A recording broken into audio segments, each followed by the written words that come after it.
Hi boys and girls, chapter 3 today of the Time Warp Trio. Our vocabulary word is desperate.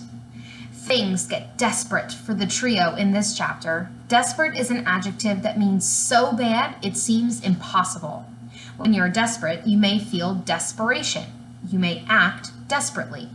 If things are desperate, the situation is really bad. Desperate means so bad that it seems impossible.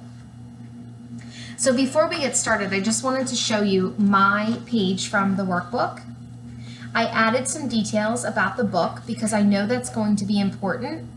The book is dark blue, it has silver writing and symbols. It has to do with time warping, green mist comes out of it, and they have to find it in the places that they are sent to. The problem so far that I've added is that Fred hit the thunderbolt onto the backpack and made the green mist start coming out of the book. So that means they're being sent somewhere. And the events we have so far is that everyone is getting ready for the play. They hit the book with the thunderbolt and the green mist has started. In chapter 3, we're going to have a lot of action.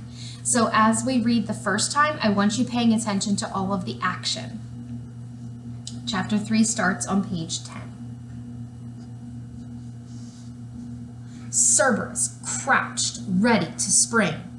Fred held up his aluminum foil thunderbolt. Sam tried to hide behind his lyre. "That's it," I yelled. "No kidding. This is it," said Sam. "I just never thought I'd die in a bedsheet toga." "No, you can save us," I said.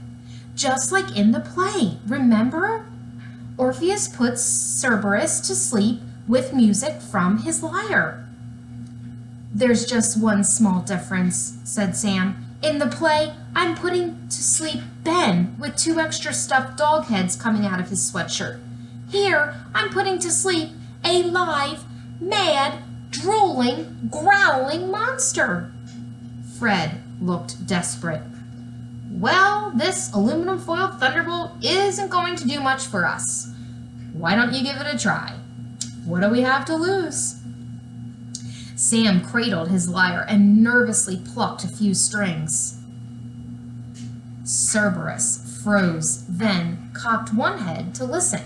Sam plucked the beginning of Twinkle, Twinkle, Little Star. Cerberus sat down. Now all 3 heads were beginning to listen. "I think it's working," I whispered. So let me stop here a second. I think I figured something out. It will help me to make a prediction. If the trio remembers things from the Greek myths, maybe they can use that information to save themselves. They know Cerberus' weakness for music because of reading about the myth. I hope that they really studied when they were getting ready for their play to help them here. Sam finished Twinkle Twinkle and started again. 1 head growled. Sam kept playing. 2 heads growled. "He doesn't want to hear that song again," said Fred. "It's the only song I know," whispered Sam frantically. He began another round of Twinkle Twinkle. All 3 heads growled. "Wait a minute. I've got the real answer," said Fred, digging into a pocket under his Cyclops costume. Sam started Twinkle Twinkle for a 4th time. Cerberus howled, opened his jaws, and jumped forward to snap Sam in one mad gulp. Sam fell back. Fred tossed the thing from his pocket. The middle head chomped it in half and stopped in midair. Half a piece of chocolate cake fell from the middle head's mouth. The left head sniffed it. The right head bit it. Then all 3 heads were snapping at each other, fighting for the last chunk of cake. "My last ding-dong," said Fred. "Now let's make a break for it."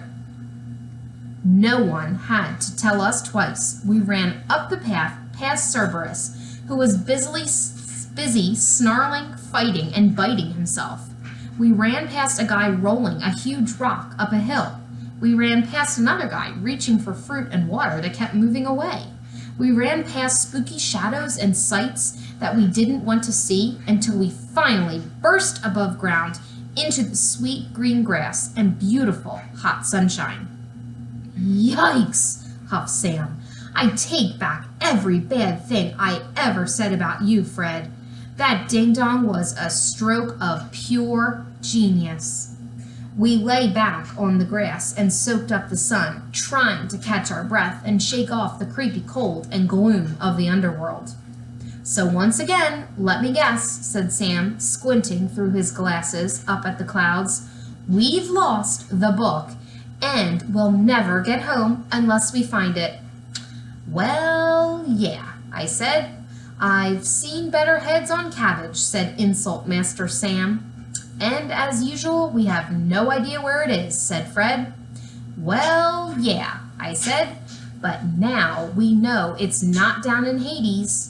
And since I think the book has somehow sent us into our own play and the Greek myths all mixed together, the only other place it could be is Mount Olympus. Great, said Fred. And with our luck, I'll bet the god who has it is probably the biggest, meanest, and strongest one of the bunch. Zeus, said Sam, squinting into the clouds. Yep, king of the gods on Mount Olympus, I said. Zeus, said Sam. So how do we get up there, said Fred. Zeus, said Sam, lifting his arm. Okay, we know the guy's name already, said Fred. How do we find him? Zeus, Zeus, Zeus, croaked Sam, pointing to the clouds. The shadow of a giant eagle suddenly covered us from above. With a whoosh of feathers and a burst of light, the monster bird changed into a huge white-bearded god standing right in front of us.